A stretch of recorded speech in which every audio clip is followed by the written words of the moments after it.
there, beautiful people. You're listening to Cast a Ripple by Carla Berger from Cape Town, South Africa.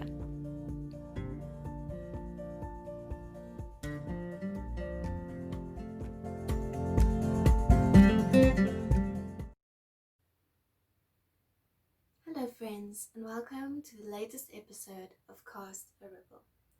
Cast a Ripple and Be a Ripple is a space where I like to share life-enhancing tools that absolutely anybody can use to better enhance the quality of their day-to-day experiences. Today I want to share a tool with you that I tried way in the beginning of my journey. It was actually at a time when I really wanted to get into meditation, so it really did help me to explore the deepest space of my mind and to explore that without any external forces. So that thing that I want to talk to you about today is floating, or deprivation tank, sensory deprivation tank. So a sensory deprivation tank is this almost alien spaceship thing that you get into. It looks something like this, where there's water in it, and the water is full of Epsom salts, so you float very easily. It's not very deep, it's like this much water, and you get into this pod, we call it a pod, and you close the lid, and it kind of deprives your senses of any external things. So some of the deprivation tanks actually come with lighting and with light music, but from my understanding, the best experience that you could have with this is if you do it in complete silence with no lights. So it's a real sensory deprivation. It takes out all of the external forces. It really leaves you with only your body, your mind, and your soul in that space, right? So like I said, I used it when I really started to get to know meditation, and it was very overwhelming for me to be outside in the world, where you'd hear cars driving by or people talking, or I'd keep on getting distracted with those external things coming in while I was trying to meditate. So that is one of the reasons why you would be able, or one of the reasons you use a sensory deprivation tank. But there's been many benefits to sensory deprivation tank, or to floating, right? I like to call it floating. A sensory deprivation tank, I think, might really scare off a few people because being alone in a dark space, floating in water with your thoughts as company isn't really something that a lot of people would find intriguing, and it is definitely something to get used to. You will not go in a relaxed state the first time you try it. I did it about 4 or 5 times. Our spa here in Cape Town is actually closed still for the COVID pandemic, but I'm hoping that they will open soon because I'd really like to go again. Anyway, so the proven benefits of floating include relaxation, decrease in stress, improve in sleep, decrease in physical body pain if you do it over or for like on a weekly basis. A lot of physical athletes really enjoy this because of that factor. You get into your mind goes into a very relaxed state, like meditation. So it gives you, it acts as a catalyst to a very good meditation. Your skin really feels very soft. It's very good, all of those salts for your skin. And yeah, anything that you could think of that really goes well or is seen as a benefit for stress reduction, improved sleep and all of that. That's really what the flotation tank gives you, especially if you're using it on a weekly basis. So it's like stretching or meditating or going for massages. It's a real relaxation technique for your entire body, but also for your mind and your soul. So I'm going to take you through how you would experience a sensory deprivation tank and how you go about it. So you'd call your spa, the local spa. Mine is called Float Zero. You call them, you make an appointment just like you would for a massage. You'd go in. I usually take a backpack with me, like with dry clothes, a towel, but they will have a towel there if you don't want to use their towel. I usually take a towel with. I take something to put my hair up. I take some lotion if you want to put on after, but they usually have that as well. So just, it's like going in to relaxing massage. Whatever you take to relaxing massage, that's what you take for the sensory deprivation, for floating. So you get there, then you wait for your room, and it's an entire room just for you. So in your room is this big alien-like pod spaceship thing, and you've got a shower, you've got a basin, you've got a hair blow, a hair dryer for afterwards, and they leave you there, and you can literally lock the room so no one comes in while you're there, and you have that entire space for yourself. So it's common practice to then first, before you get into the tank, you take a quick shower and you rinse off with the soaps and the stuff they give you there. Because of the salt in the water, you don't want to take any of the oils and stuff you have on you into the water. Also, good practice not to be drinking and stuff before that. So it's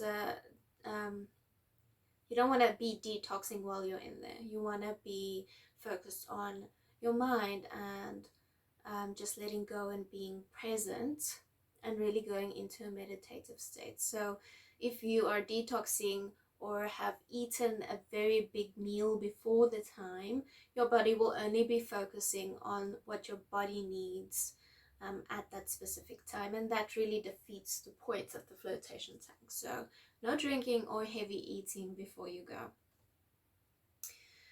So then after you've rinsed, you can get into the sensory deprivation tank itself. You usually go without anything on, because anything touching your skin will kind of bring you back into the space, and you want to actually kind of go out of it. So then you get into the tank, you close the lid. They have like a little floaty pillow thing for your neck if you don't want to submerge your ears into the water, but I would actually recommend going without it. I tried that the first time around and it really threw off my balance. I was floundering around like a fish out of water in water. So I would recommend going without it. I'd recommend tying up your hair if you have long hair, just so it doesn't float around you and touch you. They have little ear plugs that you can use that are very handy, and inside the tank with you also is like a fresh bottle of water, a spray, because if the salt and stuff gets in your eyes, that can really burn, and then you just use that to rinse your face if that does happen to you. That didn't happen to me. So your first experience will go something like this. When you get in, there's a button that you push on the side of the tank, letting the front staff know that you are ready to start the session. Now my session, I always ask for like 10 minutes of music beforehand, just to help me get into that space. And my sensory deprivation tank actually had lights that kind of flickered. The lights were the colors of your chakras, so I guess you kind of lose, even with your eyes closed, you kind of see that colors and you lose yourself in those colors. So it was quite nice, the touch, but like I said, I think a real sensory deprivation tank experience would be something where there's no music or no lights. But for someone that hasn't done it before, I would recommend maybe doing something with music, just so that you don't freak out. um, it's quite a big space. Like, even if I were extended both arms and legs, you wouldn't actually touch the edges, and you can sit upright in the space, in the pod. So it's, I thought, I'm someone that gets kind of claustrophobic, so I was a bit scared of that, but that's really not an issue. Um, so yeah, anyway, okay. And then you just let yourself float, just let yourself relax in the water, and it's very easy for your body to stay floating. At the beginning, my first session, I would recommend 45 minutes. By the way, it really, if you take less, then you'll never get into that relaxed space. Um, and anything more, I think, would be a bit too much if you're starting with this. So 45 minutes I'd recommend. And then my first session wasn't that great, to be honest. I was floundering around a lot. I think my body didn't really know what to do with the whole floating thing. It didn't realize or couldn't get out of the that blueprint it had, that it had to kind of move to keep floating. So I really struggled with my body just relaxing and floating. It kept on involuntarily after a while kind of trying to stay afloat, even though it didn't have to. So you might be dealing with a bit of that, and then after a while it dies down and you twitch a bit. I'm making this sound very, very weird. But after a while, it took me a good 20 minutes the first time, I would say, you really do get in a relaxed state. And if you come back again, then obviously you know what to expect. So it's not as hard to get back into that space, because when you try something new, you're always anxious. So that anxiety also has to die down the first time. But the second, third, fourth, and fifth time really was a very relaxing experience, and it really gave me a space where I could really understand and feel what meditation is actually all about. And that really helped me to implement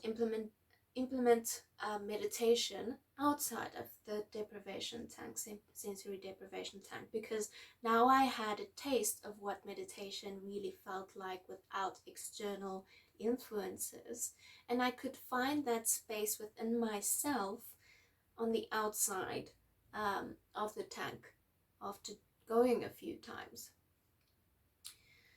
So I would really recommend this as a tool to anyone that really needs a space where they can feel safe, where they feel that there is no external things influencing them.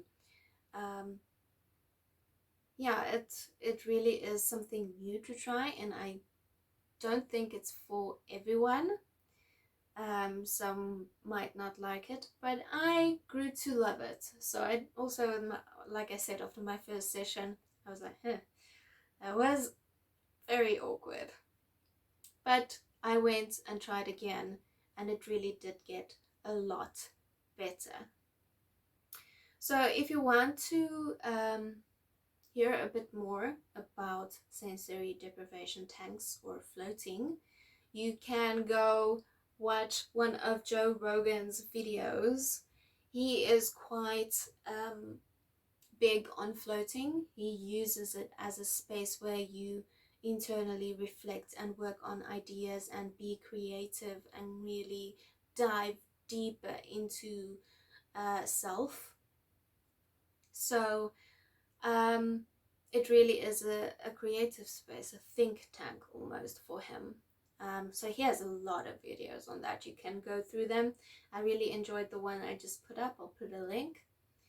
But yeah, so that's the tool that I wanted to discuss for today. It's not really a very long podcast about that, but I felt like I really had to put this as a topic because it is really something that everyone should try. Okay, my loves, that's it for today. I will chat to you guys again in a week's time.